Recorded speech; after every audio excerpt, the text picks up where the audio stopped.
Agora eu chamo ao palco esses dois homens maravilhosos, o Paulo que já está, mas Dr. Ricardo Ferreira, que é um grandíssimo amigo e, nossa, gente. Obrigado, Mari. Gente, obrigado a todos, obrigado principalmente no meio de tantas possibilidades, vocês estarem vendo tantas coisas interessantes aqui, estarem perdidos aqui na feira, estarem dedicando seu tempo, seu momento aqui para a gente, para falar de uma coisa que faz parte da nossa vida, do nosso dia a dia, que é o manejo da dor, que é o cuidado de pacientes com dor, né? Bom, a dinâmica vai ser um pouco diferente do que a gente faz normalmente no dia a dia de evento médico, até porque esse evento aqui não é um evento médico, é um evento para todos. Então, por conta disso, ao invés da gente ficar mostrando slides, a gente ficar mostrando casos, nós vamos aqui conversar, como se fosse um podcast, como se fosse uma mesa de bar, conversar sobre a nossa rotina no consultório, né? Quais são os desafios que nós temos no consultório. Então, nós bolamos algumas perguntas para fazermos entre nós, entre eu e o Paulo, mas as respostas serão totalmente espontâneas, né? A gente não tem nenhum roteiro de resposta, mas temos, claro, o roteiro de perguntas para a gente não viajar, para a gente não começar a falar coisa que não tem nada a ver. Bom, primeira coisa, eu vou apresentar aqui o meu amigo Paulo Santos. Paulo Santos é médico, generalista, quer dizer, clínico geral, formado pela nossa instituição, pela FRJ. Ele é um computurista muito chique, um computurista que tem formação em Londres, na South Bank University. Ele faz há mais de 8 anos tratamento de pacientes com acupuntura, fitoterapia e técnicas integrativas, né, olhando o paciente como um todo. Ele tem pós-graduação em acupuntura pela UF, no Rio de Janeiro, em Niterói.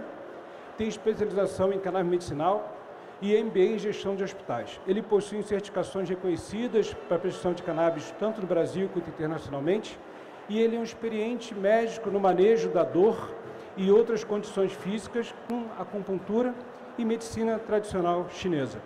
Dr. Paulo também prescreve cannabis como medicamento para diversas situações médicas que vão muito além da dor há mais de 3 anos. Dr. Paulo, um prazer ter você aqui do meu lado e a gente vai conversar sobre a cannabis no dia a dia do consultório. Gente, é uma honra estar aqui, né? O Dr. Ricardo, ele foi meu professor na pós-graduação, né? Eu pentelhei demais para poder saber que tipo de óleo, qual é o tipo de resposta esperada. E ele, o Ricardo Ferreira, além de ser um médico com mais de 20 anos de experiência em cirurgia de coluna e manejo de dor, ele é um ser humano incrível, né? Ele tem uma sensibilidade com os pacientes que eu acho fundamental. Há mais de 10 anos ele atua na prescrição de cannabis como ferramenta terapêutica. Tem mestrado, MBA executivo em gestão de saúde. Ele é um educador comprometido com o manejo seguro da dor e autor de diversos textos com participações em livros, artigos científicos, aulas e palestras em eventos importantes como esse. Eles sempre baseados nas informações mais atuais nas suas áreas de atuação. Vamos lá, Ricardo. Para começar a nossa conversa, no dia a dia do seu consultório, em que momento você começa a pensar em prescrever um produto de cannabis para os seus pacientes? E, ao seu ver, quais são as melhores indicações e contraindicações? Tipo, quando não prescrever também? Bom, Paulo, assim, para mim, a cannabis não deve ser a primeira opção terapêutica. Tá? E a maioria dos guidelines internacionais não colocam os canabinoides como primeira opção terapêutica para o tratamento de dor. Isso por quê? Porque nós temos outras oportunidades, medicamentos que são relativamente acessíveis, até muitos pelo SUS, que podem ajudar nossos pacientes.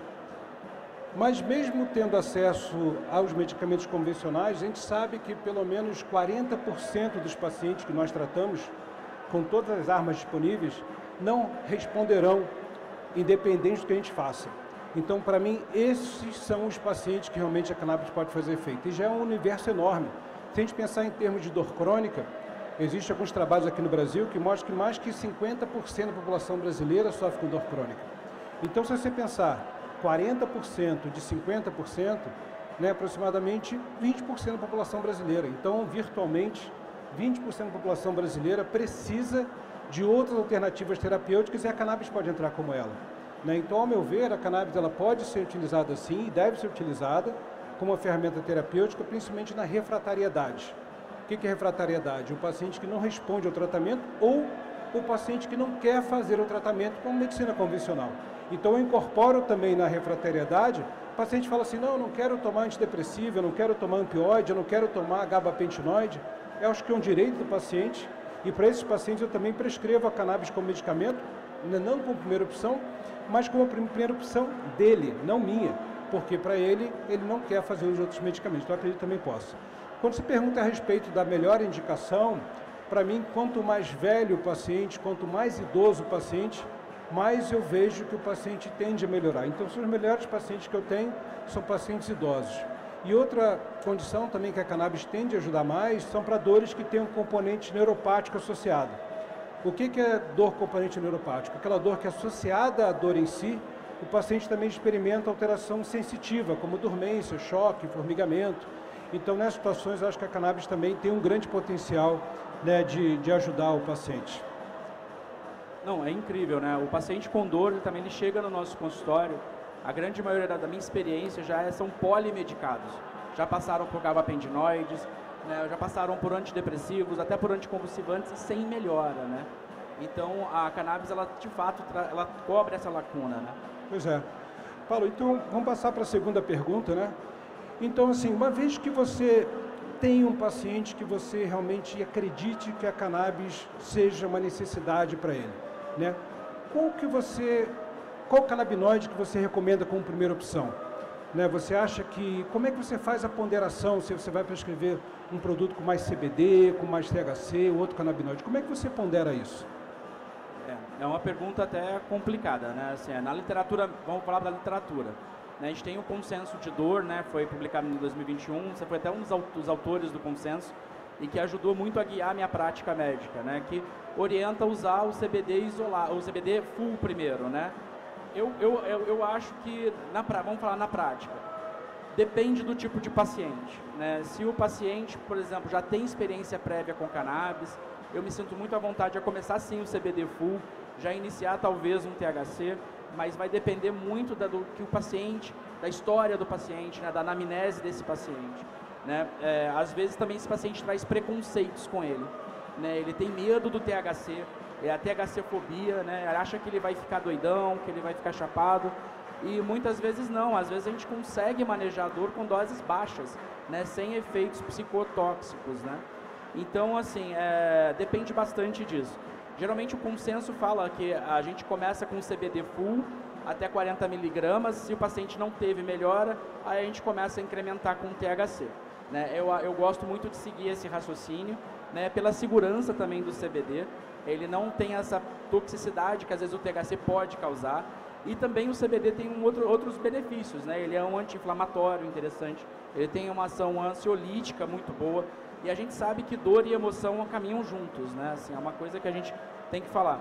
Tem outros canabinoides também, por exemplo, como o CBG, que é um agonista do receptor adrenérgico alfa-2, né? Lá em estruturas espinhais relacionadas à dor, que para pacientes que às vezes não toleram muito bem o THC, é uma outra opção. Tem alguns artigos mais novos, né? Do Ethan Russo, inclusive, falando sobre o CBG, né? Mas eu vou por aí, né? Sobre o CBD isolado, ele tem sim suas aplicações, acho que ele...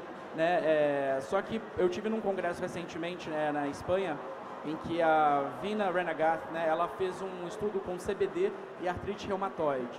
E ela fez doses de 400 a 800 miligramas por dia, né, nos pacientes. E ela ficou meia hora apresentando o artigo para mostrar que ela não teve efeitos positivos, né, que não teve nenhum efeito estatisticamente significativo para o paciente. Mas aí eu fiz uma pergunta para ela, mas teve algum efeito clinicamente significativo? Né? E os pacientes tinham sim uma certa redução da dor, melhora da qualidade de vida, só que eles não mensuraram isso no estudo, né? Isso não foi mensurado. Agora também tem o Full Spectrum, é maravilhoso para manejo de neuropatía periférica, né? Tem estudos sobre isso, mas eu acho que é isso, assim. O que você acha? Eu concordo plenamente com esse conceito, e justamente o que está aqui, né? O CBD, ele é muito seguro, né? Ele é muito seguro. Então, uma molécula que para mim é tão seguro quanto um relaxante muscular, quanto a ciclobenzaprina, acho que até mais do que ciclobenzaprina, incomparavelmente mais seguro que um opioide ou com gabapentinoide, como a pregabalina e gabapentina. Então, pensando no ponto de vista da segurança, prescrever o CBD em primeiro lugar é sem dúvida uma estratégia, né, interessante. E o THC, longe de ser uma molécula do mal, longe de ser uma molécula do demônio, é uma molécula que ajuda várias pessoas, mas que tem um risco, tem uma parcela de risco. Então, por isso, a gente deve deixar, acredito que a gente deve deixar, né, o THC como uma segunda linha de tratamento, né, quando realmente o CBD não é satisfatório. Muito bom. E, Ricardo, as pessoas se perguntam, né, como que pode acessar a cannabis medicinal, como elas podem conseguir a cannabis por vias legais no Brasil. Você podia explicar um pouquinho sobre essas principais formas e como que você navega essas alternativas? Paulo, pensando, né, vamos falar estritamente da forma legal de cannabis no Brasil. Nós temos como conseguir na farmácia, comprando diretamente o produto. Nós temos como conseguir através de importação, através de associações, através das farmácias de manipulação e através do autocultivo, né? Principalmente pessoas que já têm licença para fazer autocultivo através da judicialização do habeas corpus.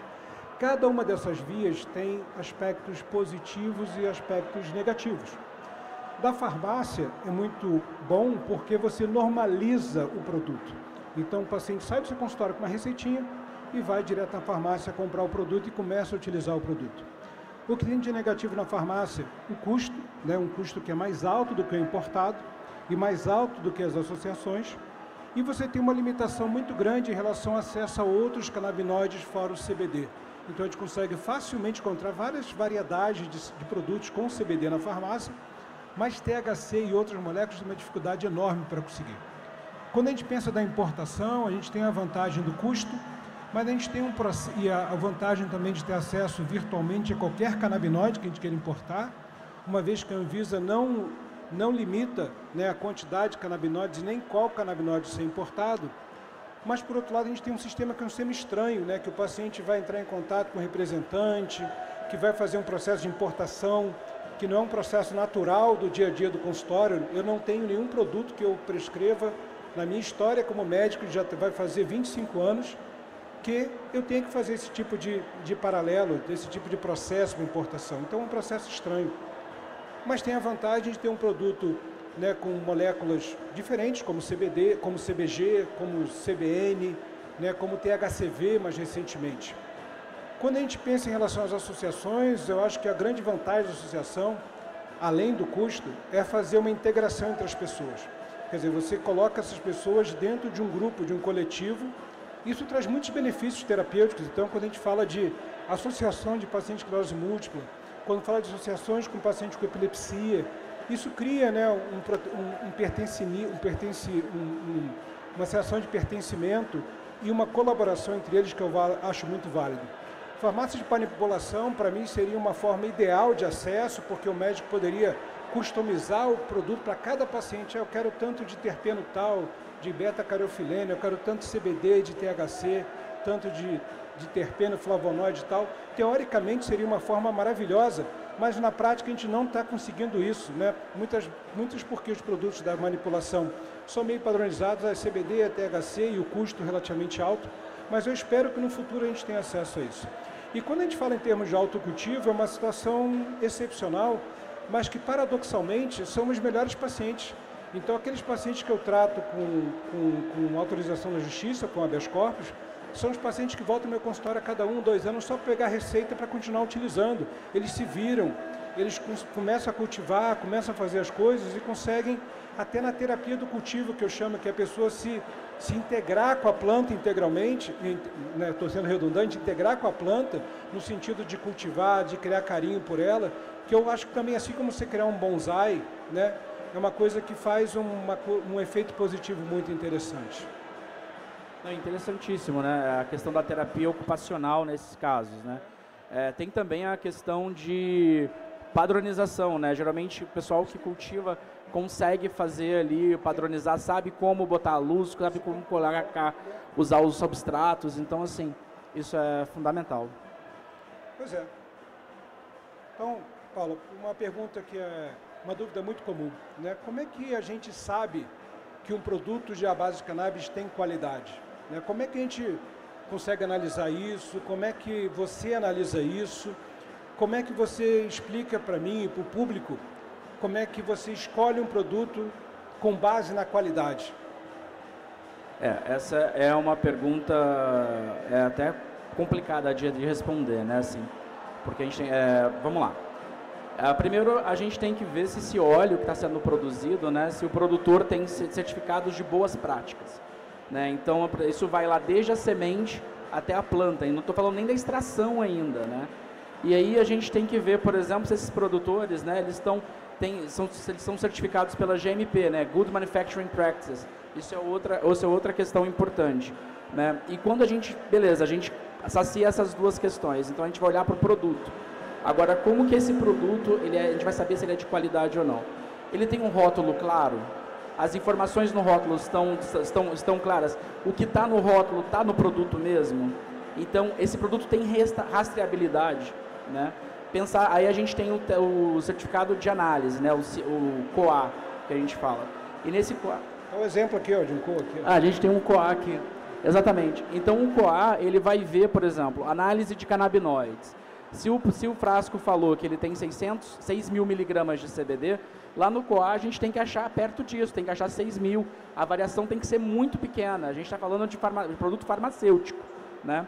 Aí ele tem testes de segurança, tem pesticidas nesse produto, tem contaminantes, né? Esses contaminantes são solventes, micro-organismos, tem bactéria, tem fungo, né? Então, esses COAs é uma coisa que eu sempre olho antes, quando eu vou prescrever um produto. Chega o representante no consultório, meu produto é maravilhoso, é uma maravilha, blá, blá, blá, blá, blá, blá. Ele quer vender, claro, né? Mas aí eu peço o COA. Mas eles testam lote a lote. Esses produtos que eles falam, é terpenado, ele tem teste de estabilidade dos terpenos. Então, assim, existe muita gana, eu acho, mercadológica por trás dessas farmacêuticas. E em rede social, mas eu não quero passar por consulta médica, o médico falou, não vou morrer em R$500 na consulta do médico, e aí eu vou lá e compro um óleo que a dona Maria ou o seu João está vendendo no Instagram, no Facebook, e a pessoa compra um óleo falsificado. Ela compra um azeite ali com corante, muitas vezes a gente não sabe de onde veio isso. Mas eu tenho um fulano que é jardineiro, que planta... Mas esse óleo é testado, esse óleo ele é padronizado, porque não adianta nada eu dar um frasco para o paciente, ele melhorar naquele lote, e aí a pessoa que fabricou, está em outro lote, aí perde o efeito, ou o efeito é muito mais forte do que o esperado, e aí a gente começa todo aquele processo de titular a dose de novo, do paciente ter crises de dor, crises epiléticas, enfim, né? É bem complicado. Eu concordo plenamente contigo e eu digo que, como médico, a gente tem que ter sempre desconfiança. A gente tem que ter sempre com o pé atrás em relação a produtos, em relação a fornecedores e em relação a associações também. Então, a gente precisa cobrar o resultado. Então, quando eu prescrevo um produto à base de CBD, né, que tem um CBD como canabinoide dominante, eu fico atento se o paciente vai ter psicoatividade. Porque se o paciente tiver psicoatividade com produto de CBD, é porque teve uma contaminação com outro canabinoide psicoativo. E o contrário também é verdadeiro. Quando eu prescrevo um produto que tenha o THC como canabinoide dominante, e o paciente chega numa dose relativamente alta e não tem psicoatividade, eu falo assim, está esquisito o negócio aqui. Esse paciente deveria ter algum grau de psicoatividade utilizando esse volume que ele utilizou. E outra coisa que eu faço frequentemente é conversar com colegas como o Paulo. E aí, Paulo, o que você está prescrevendo agora? Qual produto que é? Está tendo uma resposta positiva? Então, a gente está nessa zona, né, de insegurança em relação à prescrição, que a gente precisa chegar a isso. Os pacientes que fazem autocultivo também, eu acho que eles devem ser estimulados a produzir de forma cada vez mais segura, cada vez mais orgânica, com menos fertilizantes artificiais, com menos pesticidas, utilizando principalmente a calda bordaleza, o NEM, que são produtos, né, naturais para combater pragas, porque a planta da cannabis é uma planta que atrai muitas pragas, né, mosquinha e parasitas e fungos, e que ao mesmo tempo ele deva buscar alguma forma de avaliar o que ele está produzindo, né, fazer uma análise, seja na FRJ lá com a doutora Virgínia, né, do projeto que tem na FRJ, ou outros similares, até, né, como tem uma máquina aqui, a laser, que custa R$200 mil, que analisa, é muito difícil ter acesso a isso, mas que tenha acesso a alguém que faça isso, né, que faça esse tipo de acesso. Sim, exatamente. E em relação ao autocultivo, né, a gente está falando de uma planta, né? Então o THC, o CBD, os canabinoides são do metabolismo secundário dessa planta. Então, se tiver mudança no substrato, na iluminação, na irrigação, vai mudar o padrão de canabinoides daquela extração.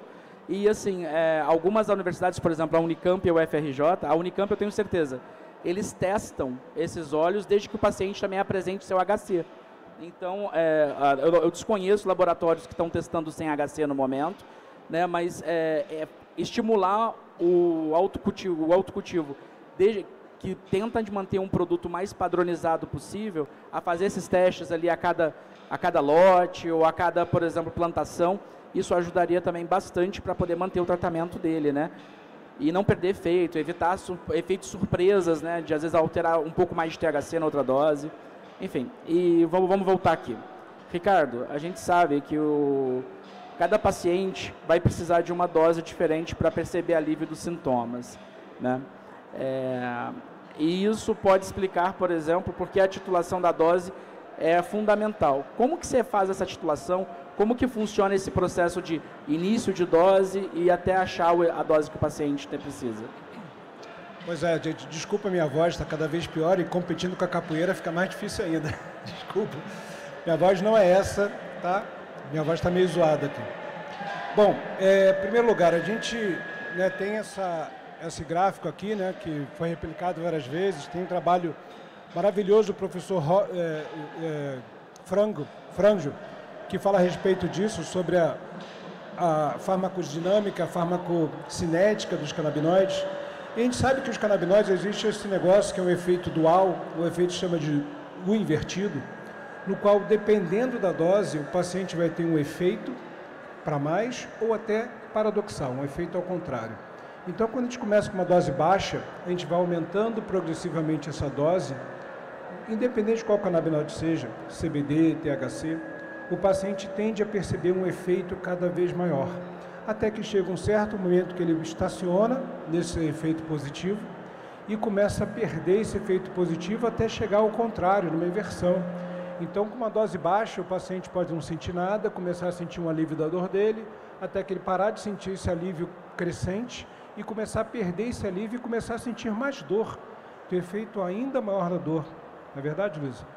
Então, esse efeito paradoxal, esse efeito invertido, ele varia tremendamente de indivíduo a indivíduo e de molécula para molécula.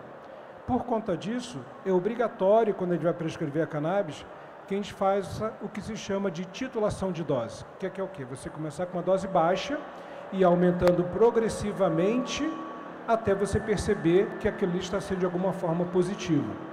Isso tanto com CBD quanto THC ou outros canabinoides. Em relação aos outros canabinoides, principalmente o CBC, o CBG, o CBN e o PEA, né? Como a doutora Luísa falou, não é um canabinoide, mas ele interfere diretamente ou indiretamente no sistema endocannabinoide, então ele participa do jogo. A gente tende a travar mais as doses. A gente não tende a aumentar muito, no máximo dobrar. Você usa 600, passa a tomar 1.200, ou usa 300, passa a tomar 600. No caso do PEA, por exemplo. No caso do CBN também, a gente tende a usar 100 ou 20 miligramas. Mas em relação tanto ao CBD quanto ao THC, a gente vai multiplicando essas doses. Às vezes você começa com 10 miligramas por tomada de CBD e você aumenta para 20, para 30, 40, 50, 100 miligramas, quer dizer, 10 vezes a dose inicial. E essa titulação de dose, infelizmente, é uma necessidade. É chato fazer isso, é chato você explicar para cada paciente que você tem que fazer isso, mas é necessário. Se a gente não fizer isso, a gente não consegue resolver muitos casos vão se perder naquilo ali. Ou você vai estar dando uma dose alta demais, que o paciente vai ter efeitos colaterais ou não vai ter tanto efeito positivo, ou você vai posicionar o paciente mais para o lado daqui direito da curva, quer dizer, o lado esquerdo da curva, né, porque não é bem de frente, e esse paciente não vai ter tanto benefício. Então, essa titulação de dose é realmente, absolutamente uma necessidade. Agora, como é que você vai fazer isso? Cada um tem sua maneira, cada um tem seu jeito de fazer. E é engraçado, né, que a titulação de dose, ela anda de mão dadas com a padronização do produto. como que eu titulo a dose, eu chego lá e descubro que a dona Maria precisa de uma dose de 60 miligramas de CBD dia, e aí ela vai na farmácia, ou importa, ou compra na associação um outro frasco, porque o anterior acabou, e ela perde esse efeito do nada, né? Então, aí vem de novo a questão da padronização. Interessante.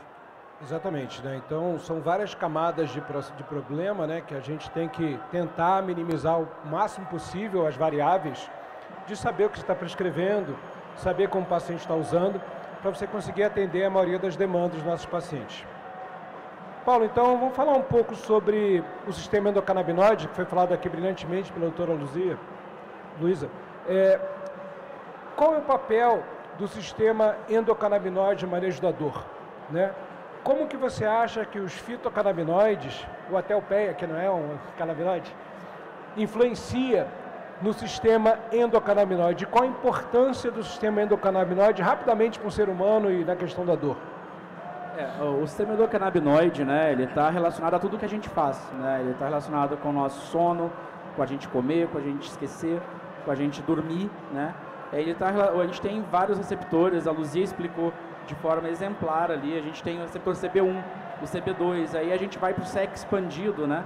Vai pensar nos receptores TRPV1, né, que são os vaniloides, vai pensar também, por exemplo, no receptor de serotonina. Então, a ação do sistema endocannabinoide dentro da dor, ele é muito presente e ativo nos pacientes com dor crônica, né? Então, se você olha para esses, quando a gente olha para o canabidiol, para o THC, para os canabinoides, a gente está modulando vários receptores, a gente tem vários alvos e vários ativos ao mesmo tempo. Então, essa promiscuidade dos receptores, ela ajuda não só a dor, mas em diversas outras questões associadas à dor do paciente, né? A gente também fala, por exemplo, que o sistema endocannabinoide não adianta. Às vezes o paciente chega para mim no consultório e fala: doutor, eu já tomei de tudo, você é a minha última esperança.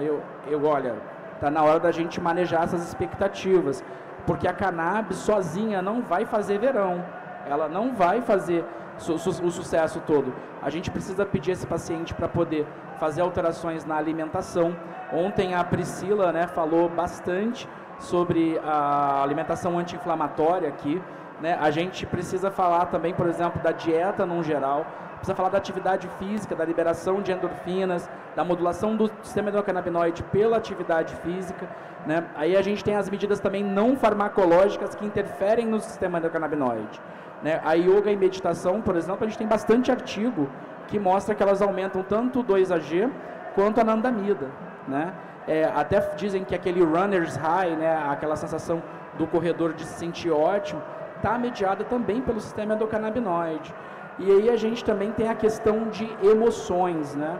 O paciente que tem dor crônica, ele tem outros transtornos associados. Ele tem ansiedade por questão da dor que não passa, ele tem depressão, ele tem insônia, ele tem várias outras comorbidades que ele traz para a gente. E como acupunturista, né, e eu gosto demais de trazer isso agora para a medicina chinesa.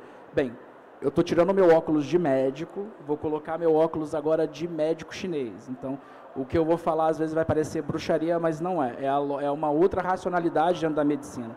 Por exemplo, a dor pela medicina chinesa, ela é uma questão de estagnação de Qi, que é a energia vital, e de Shui, que é sangue. Então, aquilo fica estagnado por muito tempo, pode virar calor. E aí, aquele calor, né, que a gente... Não estou falando de calor de verão do Rio de 40 graus, é um calor interno ali. Ele vai perturbar o sangue. E um paciente que está com o sangue perturbado é uma das causas de insônia, né, pela medicina chinesa, pela ótica da medicina chinesa. Com o sangue perturbado, a nossa mente, né, a nossa alma etérea, ela não acha ela não se ancora. Então a gente não consegue fazer esse paciente dormir, ou o sono dele é extremamente prejudicado. E tem alguns artigos, inclusive agora voltando para o óculos da medicina, que mostram que a importância do sono na dor e no sistema endocannabinoide, né? Se o paciente que ele dorme mal, ele tem hiperagesia, né? Ele piora a dor que ele sente, né? E aí, voltando para a acupuntura, a gente também tem uma técnica que chama eletroacupuntura, que a gente vai lá com a agulha em pontos de acupuntura específicos e a gente faz correntes elétricas em diversas intensidades, em diferentes tipos de onda. E para não ficar chato, basicamente eu quero dizer que a eletroacupuntura tem alguns estudos em modelo animal que mostra que aumenta a expressão de CB1 e CB2, tanto a nível central, lá no sistema nervoso central, quanto também no sistema periférico. É o que justifica, por exemplo, o efeito da acupuntura na dor inflamatória, naquela artrite reumatoide, aquele joelho, naquela artrite psoriásica, que você faz o agulhamento e o paciente chega, mas doutor, você não vai botar a agulha lá onde está doendo, não? Não, a gente está falando de um sistema, de um universo, de um microcosmo do paciente. Então eu vou colocar agulha em pontos distais, às vezes em pontos locais se necessário, vou colocar pontos na cabeça, lá na testa, na nuca, eu vou procurar os pontos de acordo com a língua, com o pulso, eu vou perguntar se esse paciente ele vai ao banheiro diariamente, se ele tem muita sede, se ele prefere água gelada, se ele prefere água morna, enfim, ambiente. Então é uma avaliação holística do paciente, né? E a eletroacupuntura, por modular o sistema endocannabinoide, ela, além do efeito anti-inflamatório, a gente tem também uma diminuição da excitotoxicidade. O estresse oxidativo dá uma diminuída boa com a eletroacupuntura. A gente também tem estudos mostrando redução da apoptose neuronal, né? Então, pacientes, por exemplo, eu tenho diversos pacientes com dor, né? E principalmente pós-AVC, e que fazem recuperações que eu não sei explicar, né? Pela ótica da nossa medicina, da biomedicina, mas pela ótica da medicina chinesa faz todo sentido daquele paciente estar se recuperando melhor, né? Enfim. Eu acho que é isso. Acho que o sistema endocannabinoide veio explicar muita coisa que a gente não sabia, né? Então a gente percebia isso, percebia várias coisas. A medicina tradicional chinesa é justamente isso. É uma medicina, uma terapêutica baseada em observação. Então tem 5.000 anos, né? Por aí, 5.000 anos que tem a medicina tradicional chinesa, não só a acupuntura, mas toda a utilização empírica de produtos, né? Seja o chifre do bichinho tal, seja o sangue do outro bicho, ou da planta tal. E quer dizer, e foi baseada no empirismo, baseada na percepção que o terapeuta tinha, que o paciente melhorava, que o paciente respondia. E o sistema endocannabinoide veio explicar como é que esse processo funciona. Então, eu acho que grande parte da terapêutica que nós fazemos na medicina, inclusive, por exemplo, uma explicação do porquê que o paracetamol funciona, é uma interação com o seu sistema endocannabinoide também, que é uma droga que já tem aí, não sei quantos anos, 100 anos?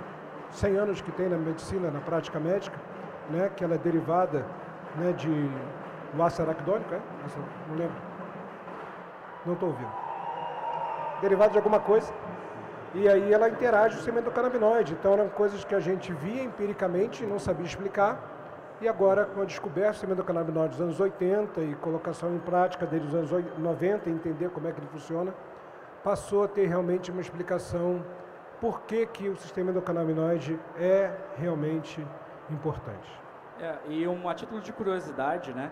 Na medicina tradicional chinesa, lá na China, de 4.000 anos atrás, a maconha, a cannabis, era considerado o 5º grão, né?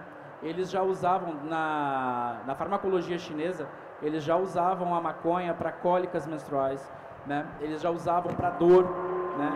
E isso é engraçado que no ideograma da cannabis, da maconha, na medicina chinesa, você tem um ideograma de uma casinha com 2 plantinhas secando de cabeça para baixo, né? Então, assim, e depois...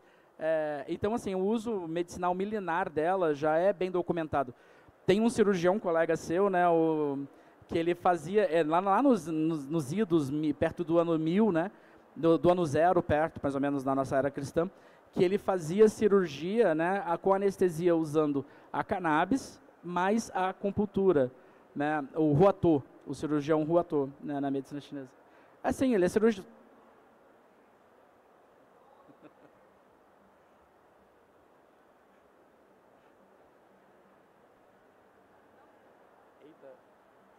Já perdeu a piada. Isso aqui é o...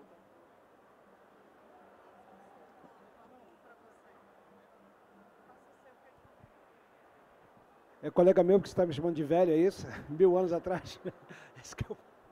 Não, de forma alguma, porque você além de médico é cirurgião, né? E ele foi um dos primeiros cirurgiões na medicina chinesa que conseguia fazer as cirurgias com algum sucesso, usando a combinação entre a cannabis e a acupuntura. Então essa dupla já anda junto há milênios, né?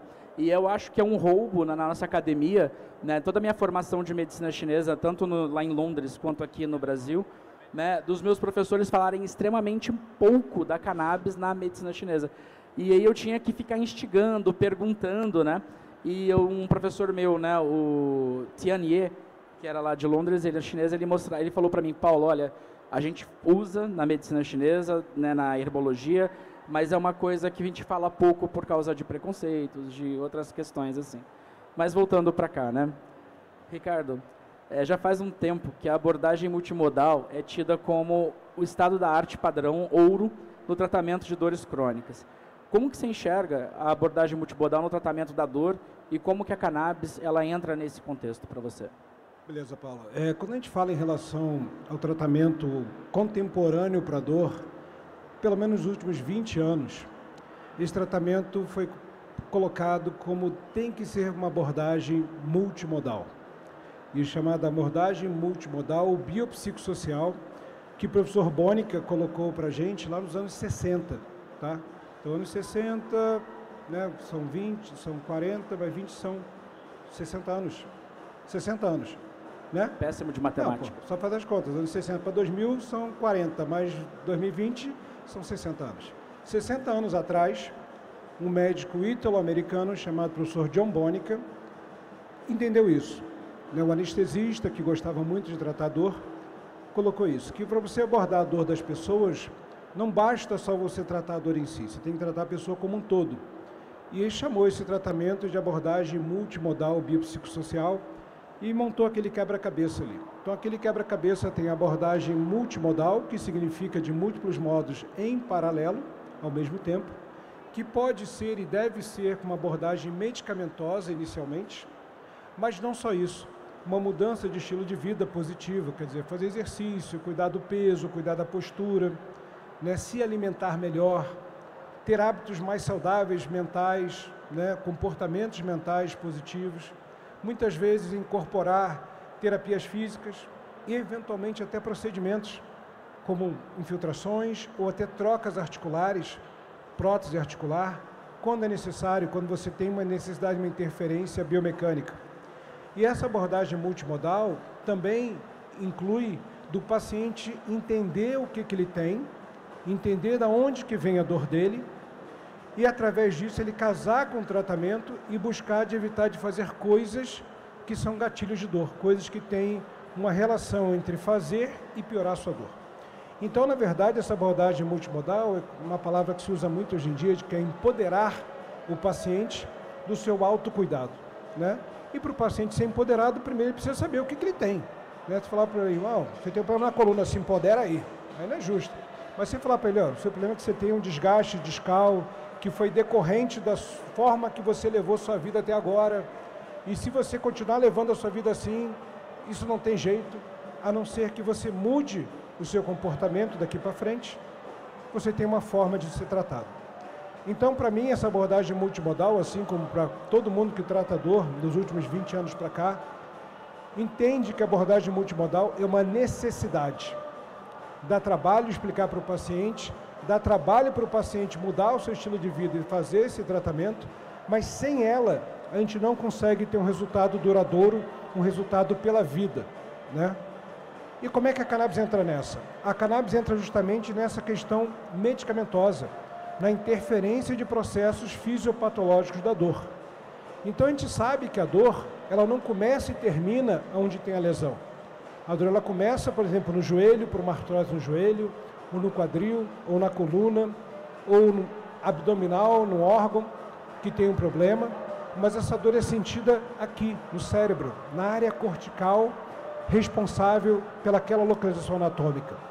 Então essa dor tem um trajeto que ela faz, que a gente chama de vias ascendentes, quer dizer, os trajetos que ela chega até o cérebro. Imediatamente a natureza humana criou, natureza animal em geral, né, criou uma via ou duas vias supressoras, vias que diminuem a intensidade da dor.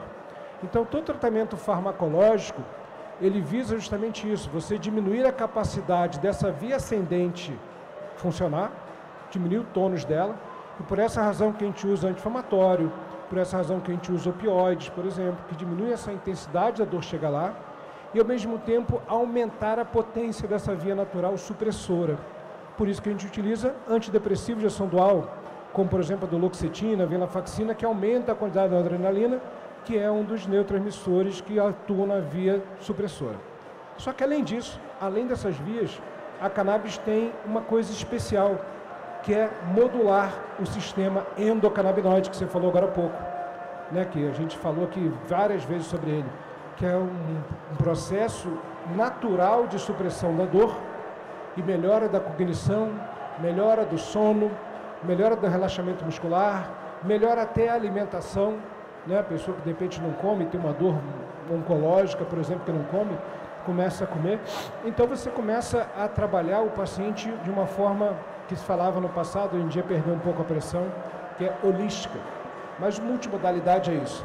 É você abordar o paciente em vários modos simultaneamente e trazer o paciente para o tratamento. Fazer com que ele seja um ator ativo e não simplesmente um passivo no tratamento dele.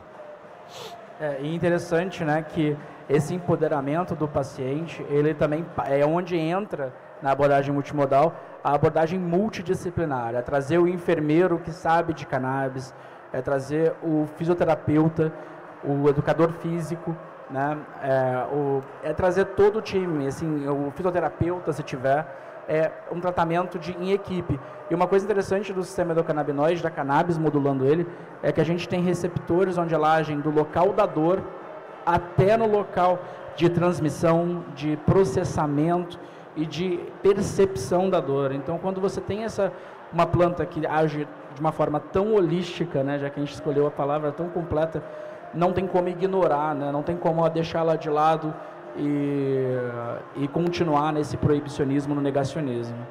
Bem, Ricardo. É o seu. Não, tem toda a razão, é por aí mesmo. Bom, para finalizar, né, nossa última pergunta aqui, depois a gente vai abrir para um rápido questionamento, né? Paulo, você acha que há valor em usar o canabinoide isolado, né? A gente tem no mercado vários produtos isolados, que são CBD isolado e tudo mais, tanto nacionais quanto gringos, né? Produtos são até caros quando você compara com outros produtos. Você acha que há valor, existe valor na prescrição de canabinoide isolado, CBD isolado? Ou você acredita que realmente aquela questão do efeito comitiva, sinérgico, os canabinoides, terpenos e flavonoides sejam essenciais, sejam fundamentais no tratamento para dor? Eu vou responder por partes, assim, né? Bem, todas as preparações, né, que a gente tem de cannabis, elas são válidas, elas têm suas aplicações. Acho que o cannabis, tudo vai depender do paciente. Às vezes temos pacientes que têm intolerância ao THC mesmo, né, ou que têm condições ali, ou comorbidades que o THC poderia estar piorando, né. Então a gente tem a possibilidade de usar um CBD isolado, sim, nesses casos, né. O CBD isolado, por exemplo, ele é muito mais fácil de estudar, porque a gente tem um ativo e os alvos, né? O CBD, quando a gente fala de extrato de planta inteira, já é um pouco mais difícil. Não é à toa que a maior parte dos artigos científicos que a gente tem, duplo cego, randomizado, controlado, são nos isolados, né? Em relação aos extratos de espectro total, né? A gente, nessa comparação, a gente tem uma revisão sistemática do Pamplona, né? E que ele fala que às vezes um paciente com epilepsia ou com autismo que usa uma dose ali de 80 mg de CBD isolado, se a gente muda isso para o CBD full spectrum, essa dose pode cair até de 4 vezes, 6 vezes. Então, em vez de 80 mg, ele pode precisar de 20, 25, 30. Então, eu acho que sim, sabe, o efeito comitivo ele é bem documentado. Inclusive, o Ethan Russo, nesse último congresso no ICRS, lá em Salamanca, ele comentou desse desuso da palavra, né, do efeito comitivo, o efeito entourage. Ele está falando ele tenta falar mais em sinergia de canabinoides. Então essa sinergia ela é fantástica, ela tem que ser explorada dentro do contexto clínico. É muito difícil de ser estudada, né, a partir do ponto científico, porque a gente quer saber qual que foi o ativo que fez aquele efeito que a gente quis, aquele efeito final. Então, se eu tenho múltiplos ativos para múltiplos alvos, o estudo fica um pouquinho mais difícil de fazer, mas não impossível. Daí a importância dos estudos de mundo real para a cannabis. Então, acho que vale a pena até questionar se os estudos duplo cego randomizados e controlados, eles são tão padrão ouro para a cannabis assim, né? Eu acho que, olhando por esse lado, sim. né? Agora, falar que um extrato é melhor que o outro, que maconha que é essa? Que paciente que é esse? Então, a gente tem que tentar descobrir quem é esse paciente, qual que é a farmacogenética desse paciente. Ele responde mais ao CBD isolado? Tem casos assim que fogem da regra. Eu já tive pacientes com dor crônica que melhoraram com CBD isolado e que eu não esperava que fosse ter essa resposta, né?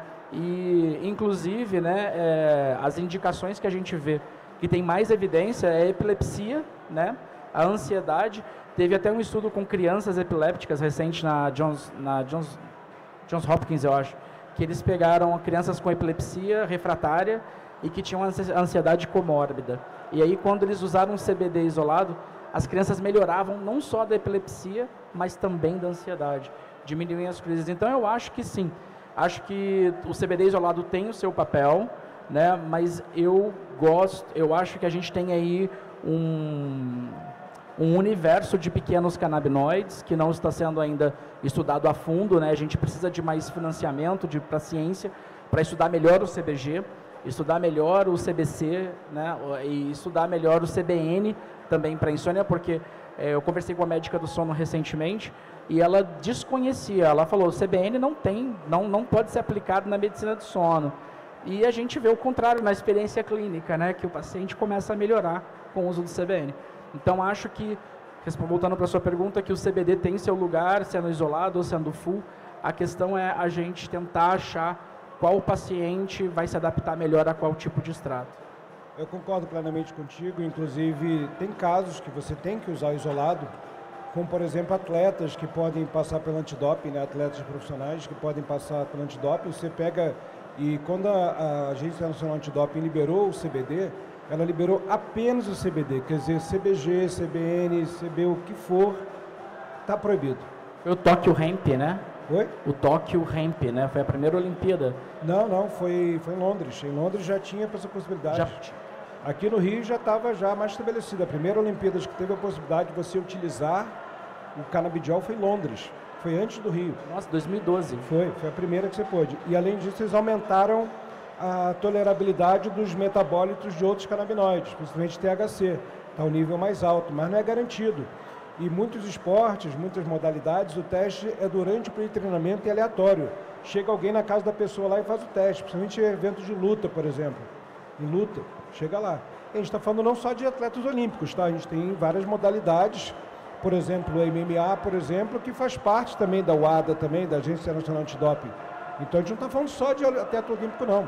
Né? Inclusive, alguns atletas amadores também são testados. O pessoal da bike, por exemplo, tem um teste muito grande, porque existe, né, uma cultura ali de competitividade muito grande, utilização de outros produtos, que atletas amadores também pode ser utilizado, também pode ser regulamentado também pela UADA, aquela atividade.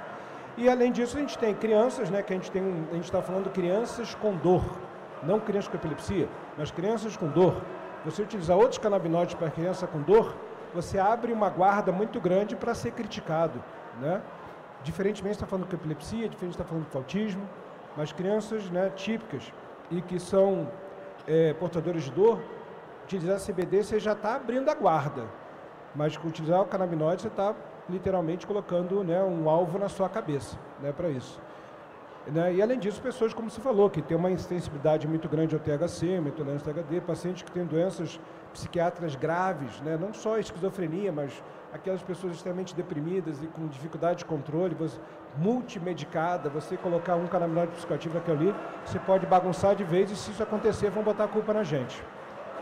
Bom, gente, vamos abrir para as perguntas, né? A gente tem mais 5 minutinhos aí pela frente, mas eu acho que o importante que a gente trouxe aqui na nossa conversa foi a nossa vivência do dia a dia, né? Então a gente fez um formato diferente, um formato de bate-papo, para que a gente pudesse trazer para vocês os dilemas que fazem parte do nosso cotidiano. Então todas as perguntas que nós fizemos aqui um para o outro, nós fazemos para nós mesmo dia a dia. Quando é que eu uso CBD? Quando é que eu uso THC? Quando é que eu prescrevo isolado? Como é que eu confio que esse produto é legal ou não é? Como é que eu prescrevo esse negócio aqui? Então essas perguntas nós bolamos previamente, né? A gente não está aqui totalmente soltinho e sem roteiro, a gente estamos roteirizados, mas as respostas foram totalmente de coração, baseado no que a gente já leu, baseado no que a gente pratica no dia a dia e na nossa experiência. E o engraçado, né, que a gente que é médico, a gente é adestrado adestrado, não é a palavra forte, mas a gente é treinado para poder saber qual é a dose, qual é o protocolo. E aí quando um outro médico me pergunta, mas qual dose que eu começo de CBD para ele? Qual que é a dose que ele precisa tomar todo dia? É o paciente que vai dizer para a gente. Enfim, é isso, gente. É um prazer estar aqui. Quer alguma pergunta? E agora acabou a capoeira. Logo que a gente acabou a capoeira. É isso, vamos abrir para as perguntas. Ótimo, já tenho 2 cadastradas. Vamos começar? Eu queria saber se para síndrome da dor complexa, que é uma distrofia nas extremidades, é indicado, porque assim, eles dão muito pregabalina, né, como vocês já disseram, e eu fui assim em vários médicos e eles desconhecem esse estudo. Então eu tenho até pomadas que eu comprei na Califórnia, eu passo a pomada, mas eu não tenho os óleos, porque aqui eu não tenho a receita para isso. Então, a distrofia simpática reflexa, que deve ser o que você está falando, é um dos maiores desafios para o médico, tá, para tratar. Porque, além da dor, a pessoa tem uma hipersensibilidade chamada alodinia, que qualquer toque, qualquer estímulo, vento, toque de tecido, torna aquela região muito desagradável, né? É um processo que é complexo, que é difícil, e toda situação que é difícil não é resolvida de uma forma fácil, tá? Então, falar para você que usar a cannabis vai ser um diferencial para todo mundo, eu estaria vendendo uma fantasia. Na verdade, os canabinoides são mais uma ferramenta terapêutica dentro do arsenal de várias possibilidades, que inclui, sim, os gabapentinoides, pregabalina, gabapentina, muitas vezes antidepressivos, como amitriptilina, como nortriptilina, ou às vezes os duais mesmo, quando noxetina e venlafaxina. Muito frequentemente, quando a dor é de alta intensidade, de 0 a 10 ultrapassa 5, a gente tem que usar opioides, eventualmente fazer bloqueios.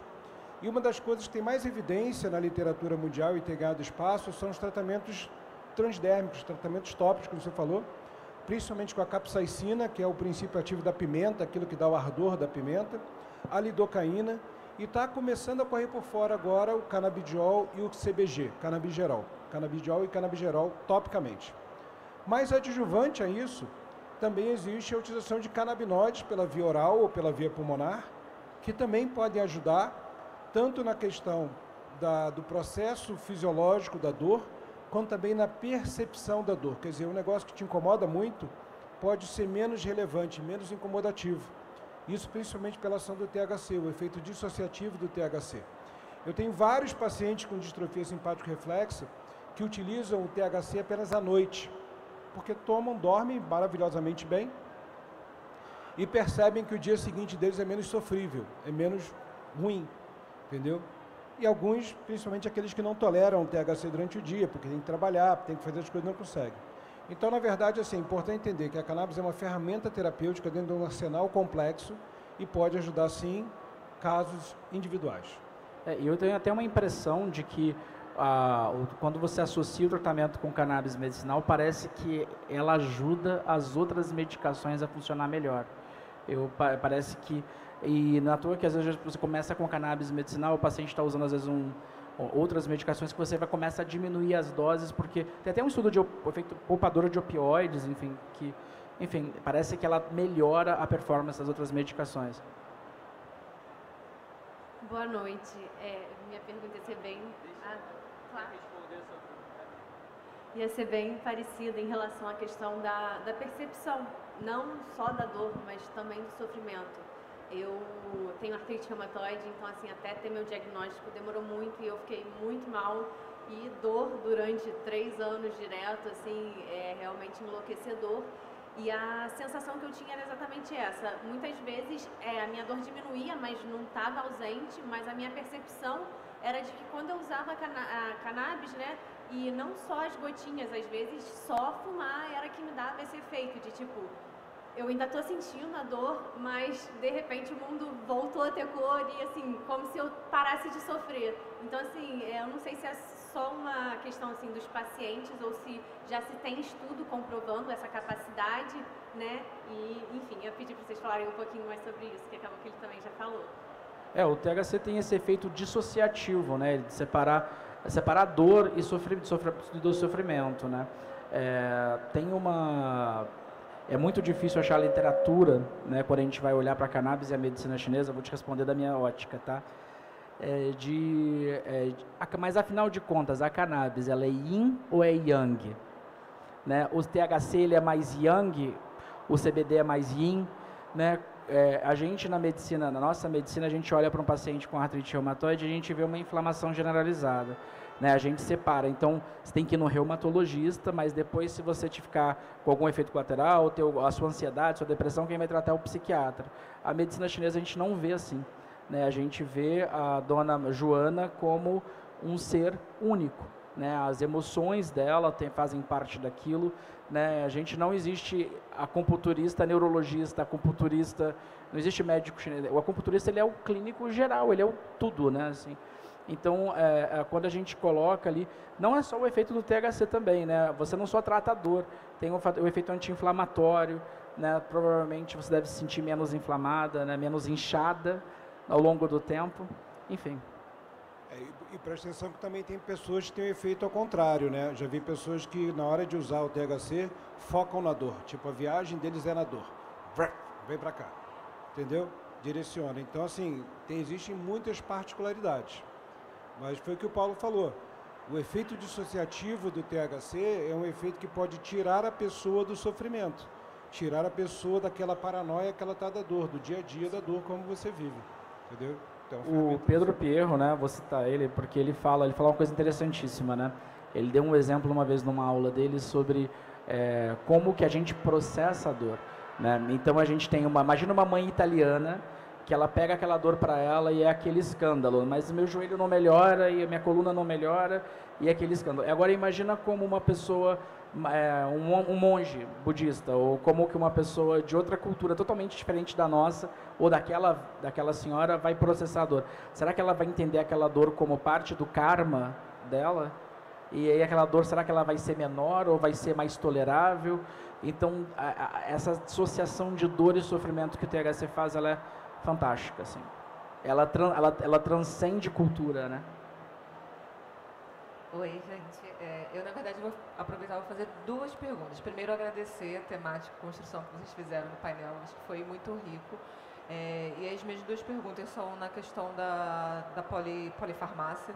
Então, eu queria entender na prática de vocês, se vocês fazem esse planejamento de entrada de produtos de cannabis e retirada de medicamentos. Muito nisso que o Paulinho falou, né? Existem até bons trabalhos, né, mostrando como que os canabinoides servem nessa dinâmica de poupador de opiáceos, diminui inclusive a utilização de gabapentoides. Então, eu queria entender se vocês planejam e fazem isso, até por conta de uma olhada que muitos pacientes procuram, às vezes, a terapia com canabinoide já querendo fazer desmame de medicamento. Então, pegar isso. E uma outra questão é sobre o uso fumado ou o uso vaporizado. A gente sabe que no Brasil não existe uma regulamentação e a gente está muito longe de ter isso, mas que fora do Brasil, principalmente na Europa, essa é uma via de administração muito útil. Aí eu também queria entender um pouquinho na tomada de decisão de vocês, obviamente, se é que vocês prescrevem ou acompanham o paciente que opta por essa via de administração, eu queria entender na temática de vocês como que vocês conseguem balançar os ganhos e as perdas, né? Afinal de contas, a via inalatória ela acaba sendo mais complexa e acarretada de efeitos não tão benéficos nesse paciente. Obrigado pela pergunta, e o reloginho precisa voltar aqui 1 hora atrás aqui para a gente responder, porque a resposta é extremamente complexa para isso. Bom, vamos começar com a realidade do consultório. Então, quando a gente recebe um paciente no consultório com dor crônica, na grande maioria das vezes, esse paciente já passou por algum tratamento prévio. Dificilmente ele chega lá, caiu de paraquedas, doutor, vim aqui pela carteirinha do plano, porque eu tenho dor na minha coluna há 1 ano e você é o meu primeiro médico. Normalmente não é assim. Principalmente para quem trata com dor e tem experiência com dor, quem está na parte de cima ali do conhecimento, em relação à dor especificamente, vão receber pacientes mais complexos. Então, não é paciente que nunca tratou. Então, a gente pergunta, em primeiro lugar, o que foi feito até então e qual foi a resposta disso.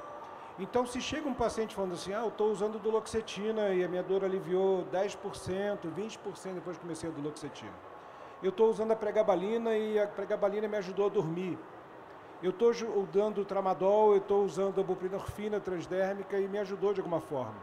Você tirar esses medicamentos no primeiro momento e colocar um outro, a chance de fracasso é gigantesca. É gigantesca a chance do paciente não responder o que você está colocando, até que você precisa fazer titulação de dose, começa com a dose baixa e vai aumentando, e ao mesmo tempo a chance de fracasso é enorme, porque se tem alguma coisa que está ajudando ele, e você tirou, a chance de dar ruim é muito grande. Então, normalmente a gente faz uma abordagem multimodal, inclusive medicamentosa, naqueles pacientes que já estão usando alguma coisa e está realmente resolvendo, a gente coloca a cannabis como adjuvante. Mas o que você falou é fundamental. A gente precisa, toda vez que prescreve alguma droga, já pensar na desprescrição. Assim como a gente usa um corticoide, como a dexametasona, prednisolona, você vai começar com tal dose, na semana seguinte vai baixar para metade, na outra semana vai baixar para metade. Então, a gente, como prescritor, precisa ter essa estratégia desprescritiva para qualquer medicamento. Então, não só na questão do tratamento, mas também na questão psicológica do paciente. O paciente chega no consultório, sai com uma receita de R$1.000, de R$1.500, o paciente fala, desculpa, mas eu não vou fazer esse tratamento não. Com essa grana aqui eu troco de carro, com essa grana aqui eu financio um apartamento. A pessoa simplesmente fala assim, não sei se vai funcionar, então não vou fazer o tratamento. Agora você conta para ela o seguinte, olha, você vai começar com isso aqui, mas a cada consulta que você vier aqui e mostrar uma melhora, eu vou começar a desprescrever você, vou começar a diminuir medicamento, aí você tem uma chance maior de aderência ao tratamento e você pode ajudar o paciente, entendeu? Então, eu acho que a estratégia desprescritiva é importante, né? Como o Paulo falou, redução de dosagem, redução de tempo de uso, e a gente já começa a pensar isso no dia que prescreve. No meu consultório é muito comum, às vezes, o paciente já chegar como polimedicado, e apesar de eu ficar 1h30 de primeira consulta com o paciente, explicar para ele, olha, ou ela não suspende nenhuma medicação, e eu coloco isso na minha receita. O paciente, ele se aventura às vezes, né? Ele vai lá, suspende tudo e acha que a cannabis vai segurar. E não é isso que acontece. Às vezes eu recebo ligações e eu falo, gente, não, vamos ter que voltar. Essa questão de melhora, né? Eu, no meu consultório, eu uso diário de dor, né? E eu falo essa abordagem multimodal de trazer o paciente para o centro, como personagem principal do tratamento dele, eu acho que passa também pelo diário de dor. Eu entrego uma folhinha que todo dia ele tem que preencher à noite e colocar a escala de dor que ele estava de manhã, na hora do almoço, e agora que ele está preenchendo na hora da noite. E é interessante que eu coloco uma coluna da dose de CBD e a dose de THC. E é engraçado que às vezes a dose, você vai vendo as gotinhas que ele está usando, ou os ml vão subindo numa coluna, e o EVA, que é a escala visual de dor, vai descendo na outra. Né? E isso é divertidíssimo, eu tenho alguns casos disso para publicar, enfim. E a questão de desprescrição é isso, é planejado. Eu falo para o paciente, por exemplo, eu já tive uma com dor crônica com 8 cirurgias na coluna, né, e nada melhorava, me acompanha com a acupuntura há 1 ano, toda semana, ela não falta consulta. Né? Ela, por exemplo, estava com 80 miligramas de morfina, mais metadona. Hoje ela não usa morfina, depois de 6 meses de tratamento, a dose era resgate. Hoje, depois de quase 1 ano de tratamento, ela é 0 morfina. Né? Ela só usa cannabis, acupuntura e a venlafaxina, eu acredito. São 3 medicamentos. A gente tirou 8 medicações dela ali, às vezes redundantes, né? Os resgates ficaram cada vez menores, né? Ela está bem mais equilibrada hoje. Pessoal, eu entendo a ansiedade do público, mas eu preciso abrir para uma última pergunta. Teve só a última coisa que falou da questão da via pulmonar, que não é uma realidade muito frequente para a gente, porque é questão regulatória, mas eu digo para você, como eu falei durante a apresentação, aqueles pacientes que têm habeas corpus, a grande maioria faz pela via pulmonar e responde maravilhosamente bem. Então, você pega em países como Holanda, por exemplo, só existe possibilidade da venda de flores, então a maioria das pessoas fazem uso pulmonar. Então é possível, entendeu? Existe uma questão regulatória, cultural, que atrapalha aqui no Brasil isso, mas tem várias pessoas utilizando, principalmente por HC. E na via pulmonar também, rapidinho, lá no ICRS em Salamanca, esse ano lá na Espanha, o que eu vi de artigo, de gente apresentando o trabalho para resgate de dor, usando vaporizador, né, de uma marca lá a nível de grau médico, eu fiquei com vergonha de como que a gente está atrás nessa luta. E dentro do hospital, tá?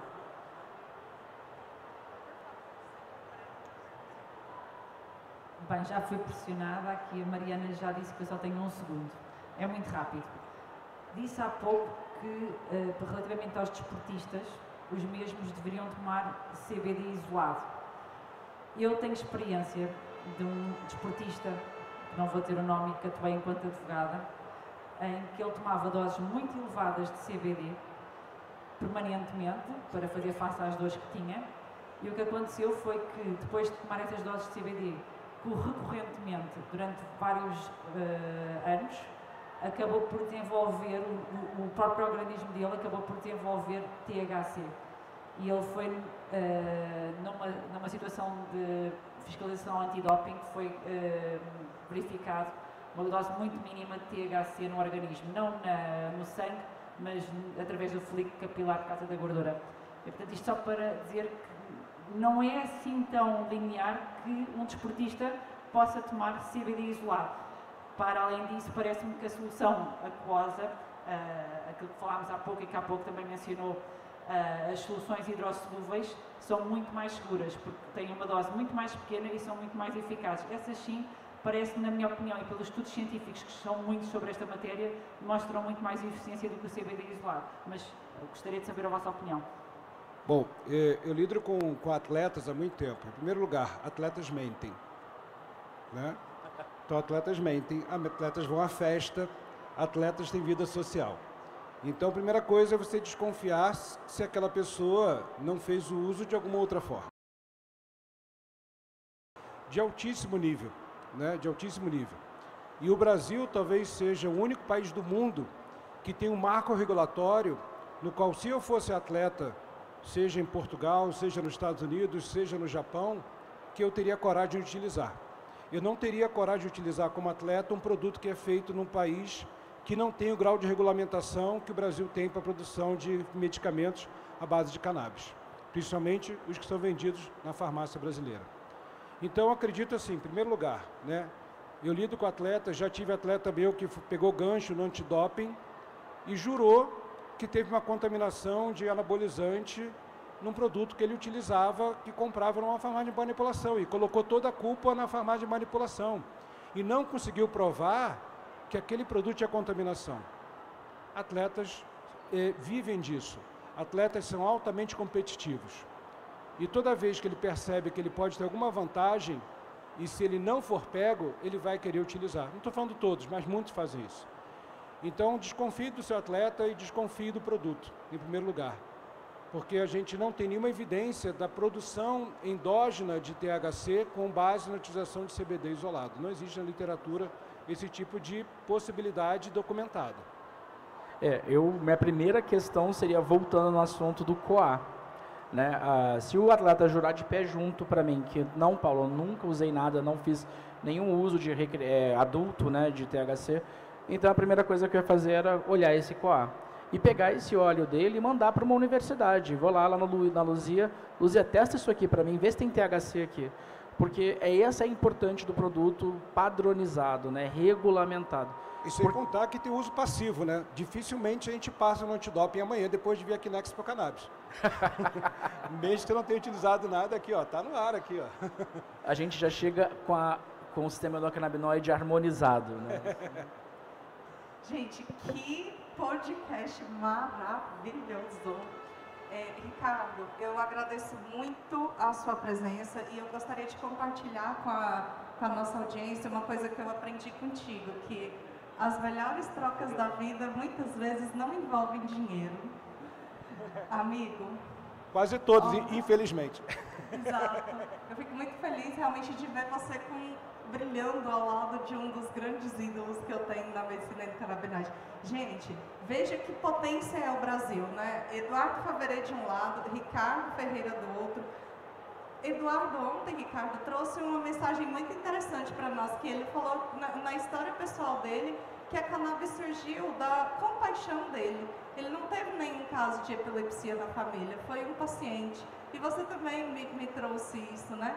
Então, veja que potência no Brasil, gente. Tudo começa com 2 médicos preocupados com seus pacientes que trazem hoje, né, no exato momento, a Expo Cannabis Brasil, 2ª edição. Ricardo Ferreira, Eduardo Faverê, gratidão inenarrável a vocês.